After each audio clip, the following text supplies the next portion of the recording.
జీవం ఉంది. నువ్వు నిత్య జీవం కలిగిన వానిగా ఉండాలంటే ఏం చేయాలి? విశ్వాసం ఉండాలి. విశ్వాసము నమ్మి బాప్తిసం పొందినవాడు రక్షింపడు.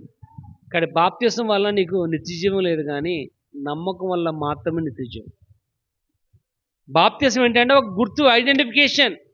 ఏంటా గుర్తు అంటే నువ్వు దేవుని యొక్క బిడ్డవని ఒక గుర్తు మాత్రమే తప్ప బాప్తిసం నువ్వు రక్షించదు. బాప్తిసం వల్ల నువ్వు పరలోకం వెళ్ళవు. బాప్తిసం వల్ల నువ్వు ఏం చేయలేవు. ఒకే ఒకటి ఏంటంటే విశ్వాసం. విశ్వాసం వలన మాత్రమే అంటున్నాడు. ఇక్కడ రాయబడి వచ్చింది, కుమారుని యందు విశ్వాసం ఉంచువాడు మాత్రమే అన్నాడు. బాప్తిసం తీసుకున్నాడు ఒక్కడు మాత్రమే అని చెప్పలే. కుమారుని యందు బాప్తిసం పొందినవాడు అనలేదు అక్కడ. కుమారుని యందు విశ్వాసం ఉంచిన వాడు మాత్రమే నిత్య జీవం కలిగిన వాడు. కాబట్టి ఆ విశ్వాసాన్ని విడవక గట్టిగా పట్టుకోవాలి. ఇక్కడ విశ్వాసం ఏముందంటే నిత్య జీవం అనేది ఉంది. చూడండి, ఇంకో మాట చూద్దాం.